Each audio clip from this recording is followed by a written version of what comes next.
नोकरी असो वा लग्न, चष्म्याची अडचण आता होऊ देऊ नका. नंदादीप नेत्रालयात या आणि तुमच्या चष्म्यापासून मिळवा कायमची मुक्ती. कारण आता चष्मा घालवण्याची लासिक शस्त्रक्रिया फक्त 32,999 रुपयात. शिवाय 5,000 रुपयांपर्यंतचे लासिक स्क्रीनिंग अगदी मोफत. ऑफर मर्यादित कालावधीसाठी. तर वाट कसली बघताय, आजच कॉल करा 92-2000-1000. नंदादीप नेत्रालय, न्यू शाहूपुरी, कोल्हापूर. दृष्टी म्हणजे नंदादीप.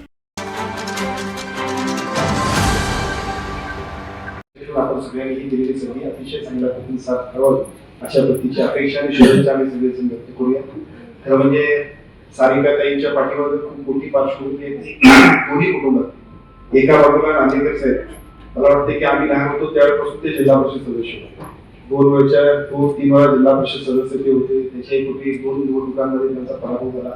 परंतु राजकीय दृष्ट्या राजकीय पार्श्वभूमी याचा उल्लेख मगाशी आदरणीय संजयदादांनी सुद्धा केला की कोकण केसरी म्हणून आम्ही सगळेजण त्याला संबोधत होतो. त्यामुळे साहजिकच घरातलं राजकारण नांदेकर साहेबांपासून सुरुवात होते. बाबा नांदेकर त्यांचे चिरंजीव, ते सुद्धा पंचायत समितीचं नेतृत्व आणि सभापती म्हणून सुद्धा त्यांनी काम केलं. त्यामुळे सारिकाताईंकडे या ठिकाणचा वारसा तर आहे. पाठीमागे ज्यांचा उल्लेख झाला त्यांचे पिताश्री हे निश्चितपणे जिल्हा परिषद सदस्य, बांधकामचे सभापती, पंचायत समिती सभापती, बंधुराजे, त्यांच्या भाऊजाई सगळीच मुले या दोन्ही कुटुंबांमध्ये राजकीय वारसा, तेव्हा अपेक्षा खूप आहे आणि निश्चितपणे ते पूर्ण करायला अशा पद्धतीची अपेक्षा करतो. या सगळ्या अपेक्षा व्यक्त करत असताना जिल्हा परिषदच्या बांधकाम आणि आरोग्य समितीच्या सभापती पदाच्या माध्यमातून सुद्धा दोन्हीकडची कामं तुम्ही जेवढी कराल तेवढी केली. मी तुम्हालाच नाही तर जिल्हा परिषदच्या सर्व सन्मान्य सदस्यांना सुद्धा विनंती करतो की आपल्या मतदारसंघामध्ये या सगळ्या कामासाठी झुकून देऊन आपण काम करा. राजकारणामध्ये आपण कुठं आहोत त्याच्याविषयी सुद्धा आपण काय करतो याला खूप महत्व. बऱ्याच वेळा असं वाटतं असते आपल्याला की आपल्याकडे एखादी मोठी संधी पाहिजे. संधी महत्वाची नाही, आमचं काम आणि आमचं विजन महत्वाचं आहे. मला वाटतं की ते करायला लागलं की बघता बघता हे जग आपलं होतं आणि त्याच पद्धतीचं काम करण्यासाठी सर्व सन्मान्य सदस्य आणि पदाधिकाऱ्यांना सुद्धा मनापासून शुभेच्छा देतो. विशेषतः मी राज्याचा आरोग्य मंत्री आणि काल सुद्धा मी परवा दिवशी पुण्यात येतो. पुण्यानंतर काल नागपूर केलं आणि आता मी ठीक आहे. माझं गाव आरोग्य संपन्न गाव हे एक अतिशय महत्वपूर्ण अशा पद्धतीची संकल्पना आपण सगळ्यांनी केली. या नवीन अभियानाच्या माध्यमातून माणसांचा विकास करण्याबरोबर माणसाच्या आरोग्याची काळजी घेण्यासाठी सुद्धा लोकप्रतिनिधी पुढे आले पाहिजे अशा पद्धतीची भूमिका आमच्या विभागाच्या वतीने आहे. त्यामुळे साहजिकच बांधकामच्या आणि आरोग्य समितीच्या सभापतींपासून जिल्हा परिषदच्या आणि पंचायत समितीच्या सर्व सन्मान्य सदस्यांना, अगदी गाव पातळीवरच्या सरपंचांना सुद्धा आपण सगळ्यांनी विचारूया की तुमच्या गावात स्त्री विकासाची कामं करणार तुम्ही ठीक आहे, पण तुमच्या गावातल्या एकूण माणसांचं आरोग्य काय, किती पेशंट्स आहेत की त्या पेशंट्सची एकूण परिस्थिती आणि काय करायला पाहिजे, या पेशंट्स वरची संख्या नियंत्रण करण्यासाठी आपल्याला काय करायला पाहिजे.